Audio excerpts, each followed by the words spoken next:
On the 15th of August 1944, inside the execution chamber within the courtyard of Berlin's Plotzensee Prison, a high-ranking German police official and politician was led to face the executioner. In front of him inside the chamber was a hanging beam, which had been specially installed to ensure that many people could be executed at once, and so that the Third Reich's justice system could be imposed ruthlessly. On that hanging beam, there may have been others who were already dangling on there, and Heinrich Graf von Helldorff was ordered to stand next to the corpses. He was next. In the aftermath of the 20th of July plot, there were scores of executions that took place, as Hitler sought immediate and swift reprisal for the attempt upon his life as a bomb exploded within the Lair headquarters. In truth, thousands were executed, and many more disappeared. Some had nothing to do with the conspiracy to bring down the Nazi government, but others knew what was happening. Heinrich Graf von Helldorff was one of those who was involved in the plot and the attempt to bring down the Reich government. But what did he do that led to his execution? To support our channel, please make sure to subscribe. Heinrich Graf von Helldorff was born on the 14th of October 1896 inside of Meersburg.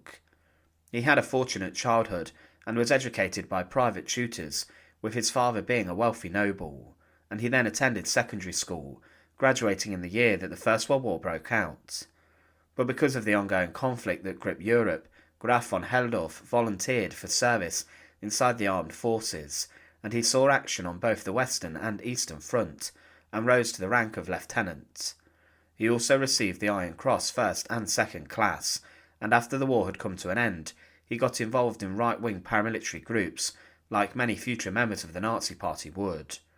These people were unhappy with the surrender terms of the Treaty of Versailles, and saw Germany as unfairly punished, but they took to the streets. Many of them were armed veterans of the war, and they regularly fought other groups. It was clear that Graf von Helldorff was drifting towards right-wing political groups, and he was a member of similar parties, such as the National Socialist Freedom Movement, and this was actually the legal part of the Nazi Party. He was a paramilitary, and formally became a member of the Nazi Party in August 1930. He then joined the SA, the Brown Shirts, Hitler's group of paramilitary thugs who were involved in street violence, and he rose through the ranks, but he was then given leadership of the SS in Brandenburg.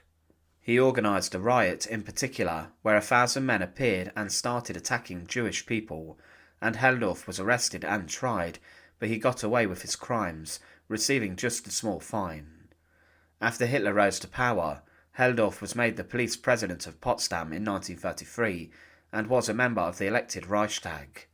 He held different positions within Nazi society and was then made the police president of Berlin, and he was now overseeing all police officers within the German capital. It was a very senior job, and he was a close ally of Joseph Goebbels, the Gauleiter of Berlin, and also Hitler's Minister of Propaganda. Helldorff was heavily involved in the robbery of persecuted people in Berlin, and it was stated by Goebbels in his diaries that Helldorff is now proceeding radically on the Jewish question, many arrests. He also said in another diary entry that Helldorff wanted to construct a ghetto in Berlin. The rich will be required to fund its construction, Goebbels wrote. He was a mastermind behind the destruction of synagogues and businesses, and organised a number of pogroms.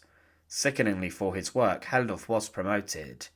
He never officially became a member of the SS, but was allowed to wear the uniform of a general of the police, and the uniform of an SS Obergruppenführer. He later in the war was named the Higher Police Leader for Greater Berlin, and in this capacity he commanded his forces to guard trains who were deporting people to concentration and extermination centres. Now, whilst all of this was going on, it is believed that Helldorff was actually involved in the subversion of the Nazi state and was in communication with the military opposition to Hitler even as early as 1938. The pinnacle of this was the July 20th plot.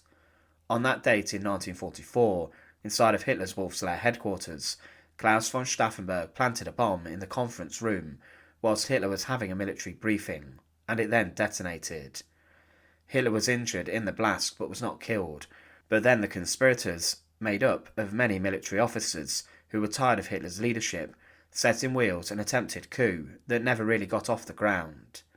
Immediately after the bomb went off, the net was closing in on conspirators, and people knew that they would be implicated in the plan. Helldorf was involved in collaborating with the head of the Kripo, the criminal police, Arthur Neber, and his job was to direct all police forces in Berlin to stand down and not interfere with the coup and the military actions. He wasn't forthcoming with his orders though, and with this the police forces were as confused as to what they were meant to do.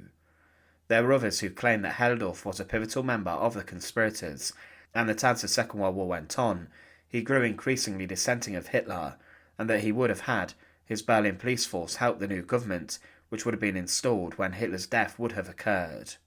But as mentioned, Hitler had ordered brutal reprisals against those who were involved in the attempt to assassinate him.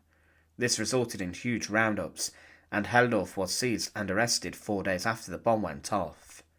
He was taken by the Gestapo to their headquarters in Berlin, and was tortured by the agents, and he confessed to his role in the plot, and may have also named others. For this he was formally expelled from the Nazi Party, and was then on the 15th of August 1944 tried inside of the People's Court, the heavily Nazified court system that dealt with many dissenters and resistors. Wolf Heinrich Graf von Helldorff was the most senior member of the Nazi Party linked to the plot, and Roland Freisler, the Nazi judge, who had previously during a court case defended him, sentenced him to death, and screamed at him as he did this. He did not have to wait long for his execution. As soon as he was sentenced to death, he was taken to Plotzensee Prison, where the execution took place hours later. Inside of Plotzensee's courtyard was a brick execution chamber, where the guillotine was found, but Helldorf was to be hanged on the huge wooden hanging beam which had previously been installed. Hitler had ordered this so that more people could be executed in a swifter manner. Up to 8 people were executed on the beam at one point, being hanged on meat hooks. Hitler had specifically given instruction for Helldorf's execution, and he ordered Helldorf to watch other conspirators be hanged before he was executed himself. Helldorf was led into Plotzensee Prison's execution chamber from his brief holding cell, and he saw a number of bodies dangling in front of him on the beam as the executioner greeted him. There were others who were about to be executed, and Helldorf was stood back and forced to watch them be executed. Some sources say that those men were executed using piano wire and suffered a terrible death, with the executioners cutting them down before death occurred, and then repeating the process a number of times, all to make them suffer. This is what Helldorf would have witnessed. After the others were dead, it was his turn, and he was helped onto a stool beneath the beam, and the executioner placed a noose around his neck, then kicked out the stool. With this, Helldorf struggled, and he may have been cut down and revived a number of times to make his ordeal significantly more painful and prolonged. Wolf Heinrich Graf von Helldorff was one of the most senior Nazis involved in the July 20th plot, and he paid the ultimate price for his treason. He was the police chief in Berlin, and would have been pivotal to the military coup if it had been successful. But Helldorf was subjected to a terrible execution ordeal, and allegedly Hitler even had the execution filmed so he could then watch it back. Thanks for watching. To support our channel, please make sure to subscribe, and once again, thank you so much for watching.